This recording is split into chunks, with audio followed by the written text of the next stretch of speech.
The playoffs have begun. The model for the Hunger Games. Let the games begin.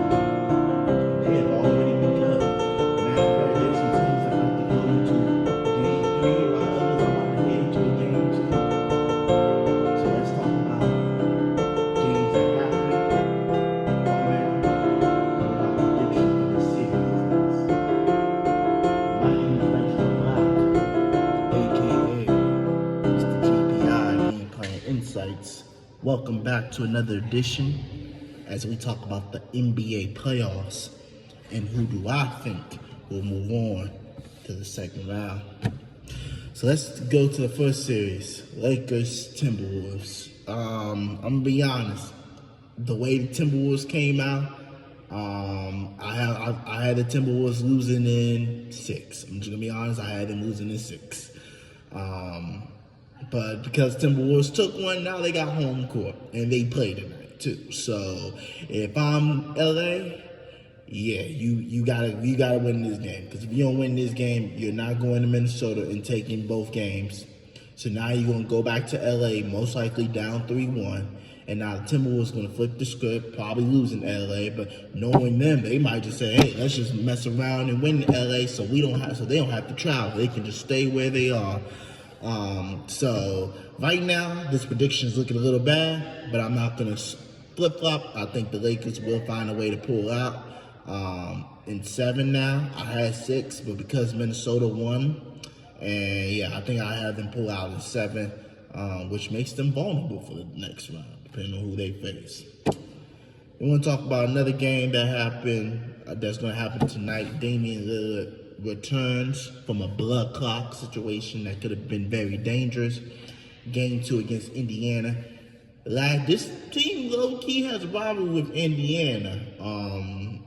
And a lot of people view Tyrese Halliburton as overrated. So this game is going to be very interesting to see how this play out. Damian Lillard, Tyrese having a little back and forth.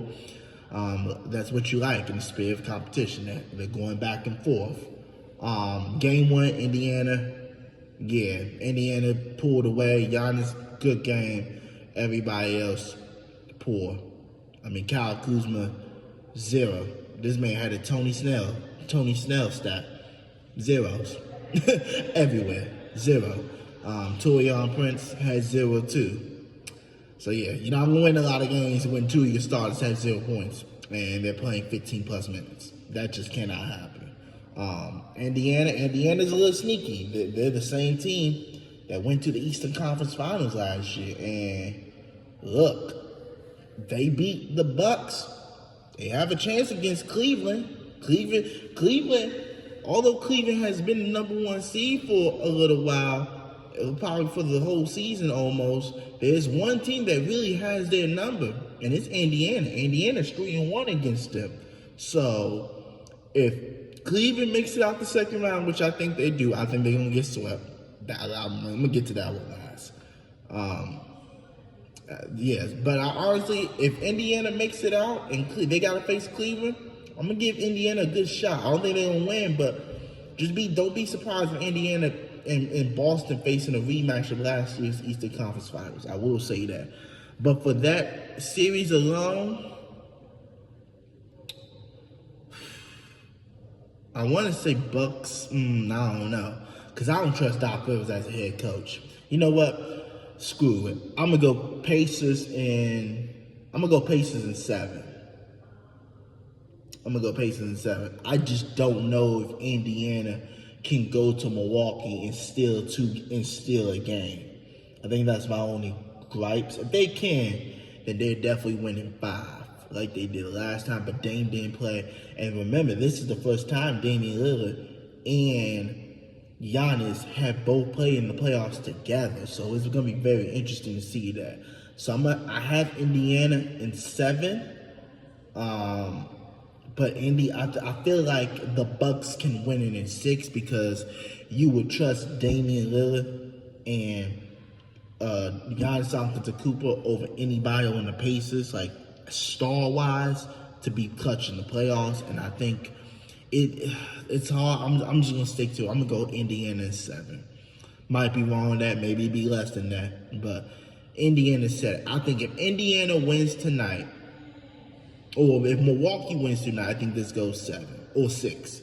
Because I just don't know how Indiana takes 2 games away from Milwaukee. I just don't know. But that's just my prediction. I'm just going to go Indiana 7. That's a hard one. I'm just going to lie. That's a hard one. Because you're basically flipping it back and forth. Golden State, Houston. They play tomorrow night. Steph went off, made some crazy shots. Like always, he's Steph Curry. There's no more that you can say about the man. The man is an all-time great. He is an all-time great, legendary, so has LeBron James. But it's so many words that you can describe Steph Curry. It's crazy. Warriors, Rockets. Warriors took game 1. I don't know what is about these Warriors team, but it makes me wonder what the heck is Steve Kerr doing? Because he does a good job coaching when they're up 20, but then he does he revokes his good job by blowing a 20-point lead. But they still escape. But that's what happens when you have Jimmy Butler and Stephen Curry compared to a young Houston Rockets team that, when you think about it, don't really have shooters. They just don't. They don't have shooters. They don't have a guy that can say, hey, give me the ball and I'm going to take it for you. You hear them talking about trading for Kevin Durant. I was open to the idea of keeping Jalen Green, but the way Jalen Green performed, if he keeps performing bad and the opportunity for Kevin Durant comes up, I would trade Kevin Durant for Jalen Green. I would. I don't want to, but you gotta show me you're a playoff performer. Like you under these lights now, my guy. You under these lights. So don't give Houston a reason to trade you. How about that? Because they will find a reason to trade you. And if you put on these type of performances like what you did Sunday against the Warriors, yeah, you won't give them a reason to trade you. But for the prediction, I have Warriors in 6. Now, would that depend if Houston wins tomorrow? Maybe. But I still got the Warriors win the series.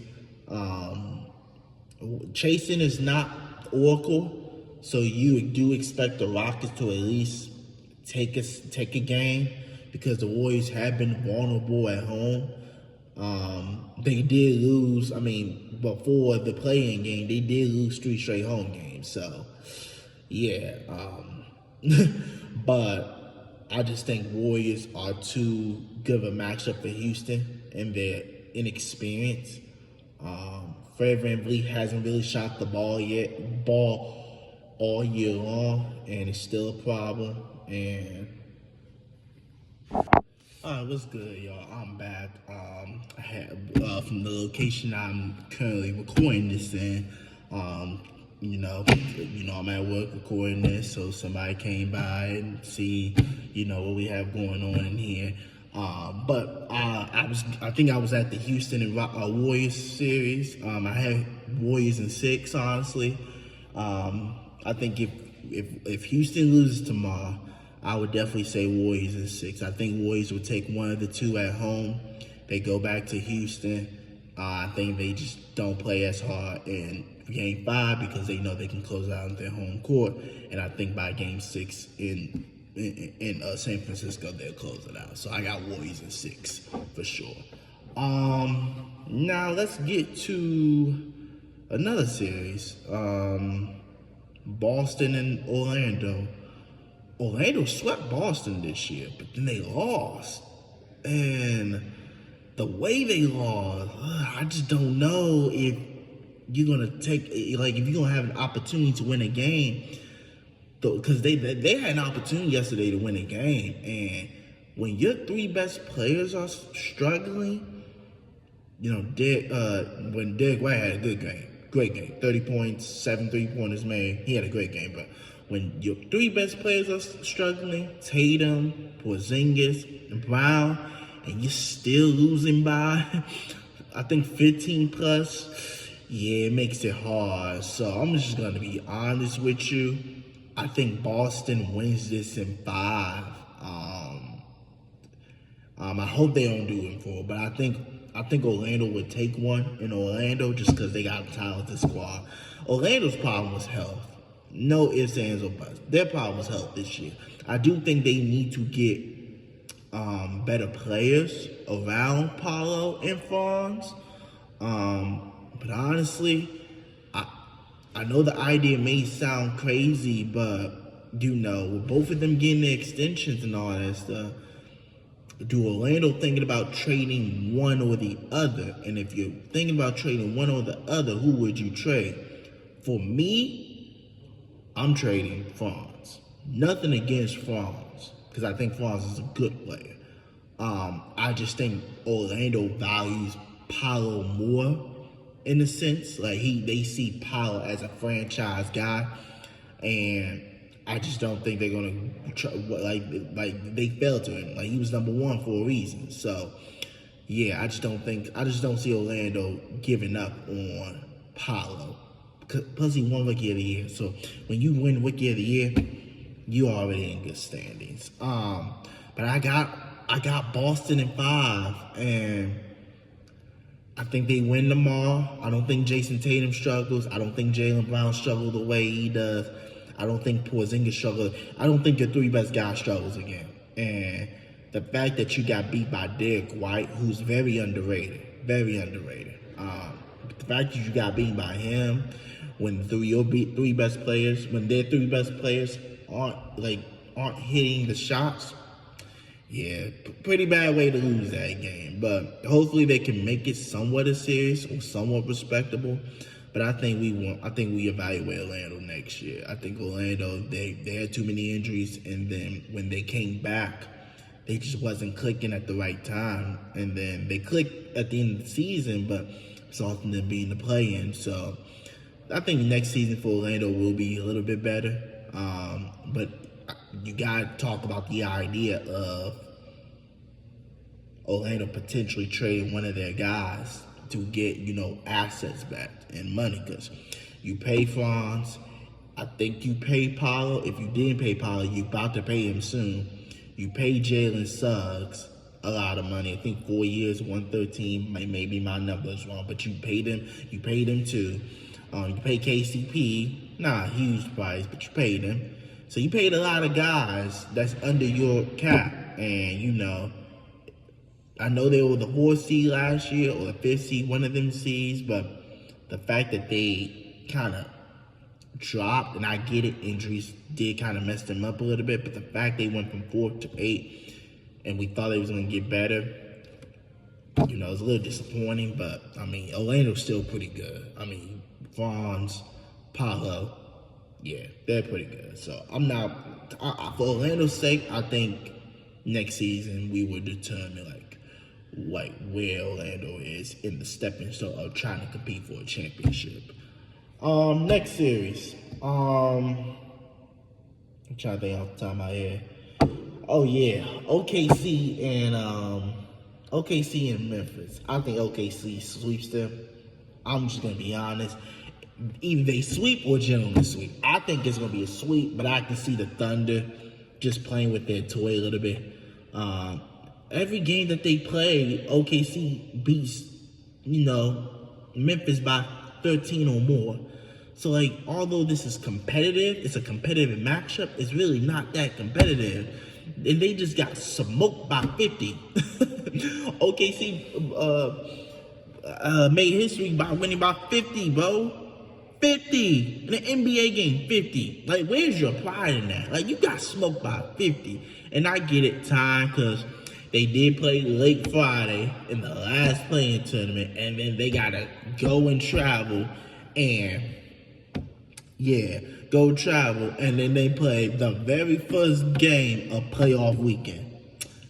Yeah, very first game playoff weekend on a Sunday. Not great.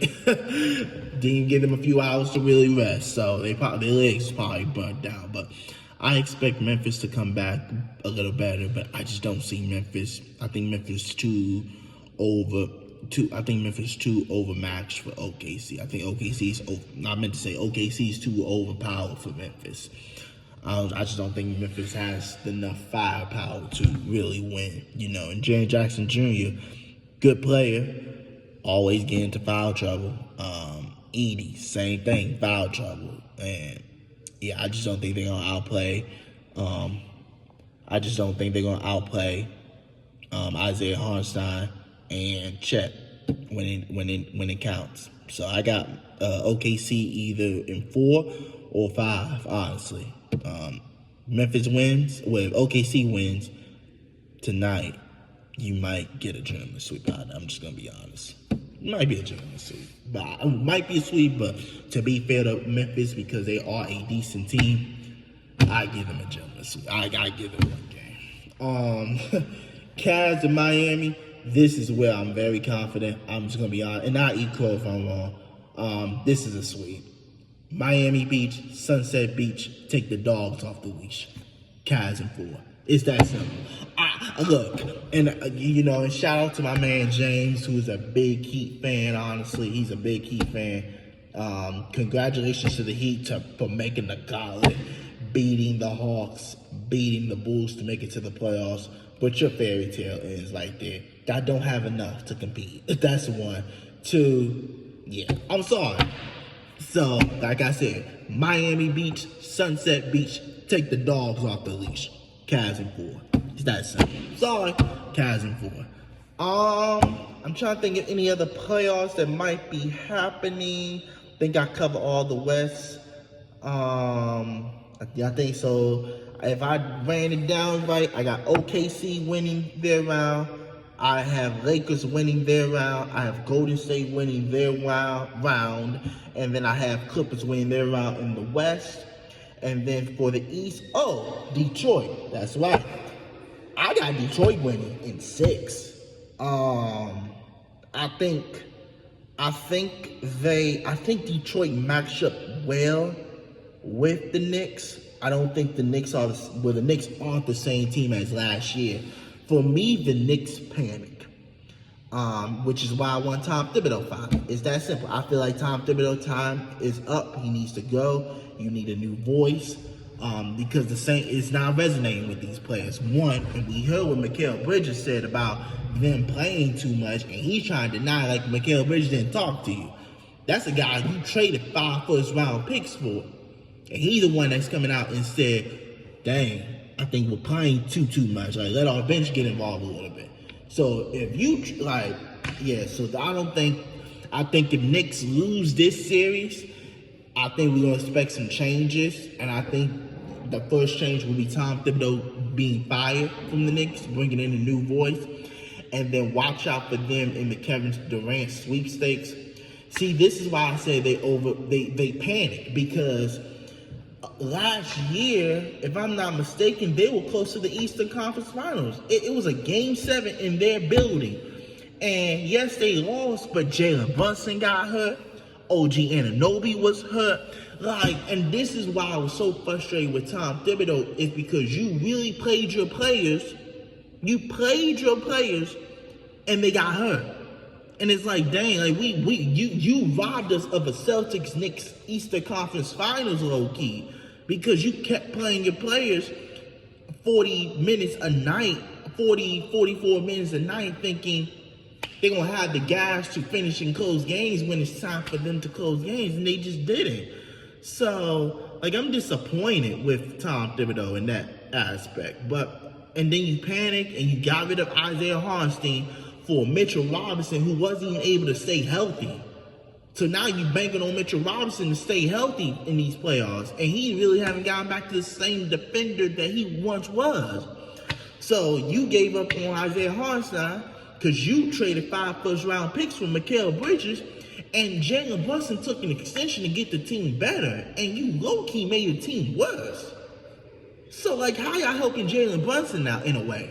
That's just my opinion on it. If y'all want me to make a separate video about the New York Knicks and what, my feelings on it, comment down below, and I'll definitely make a separate video, because there's a lot I gotta say with New York about. Because they're the most disappointing team to me that's in the playoffs, in a way, because how everything transpired from last year all the way to now, and everything that's going on.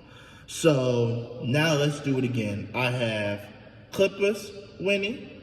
I have Clippers winning. I have Warriors winning. I have Lakers winning. I have OKC winning. That's in the West. And then in the East, I have Boston. I have Cleveland. I have Detroit. And I have Pacers winning. So these are my 8 teams that's making it to the next round. If I'm right, I'm right. If I'm wrong, I'm just wrong and I eat crow. I don't know, I forgot how many games I said, but those are my 8 teams that winning. Thank y'all for joining me on another edition of GPI. I'm Reggie Black. Like, share, comment, subscribe if you're brand new. And I'm out. Catch y'all later.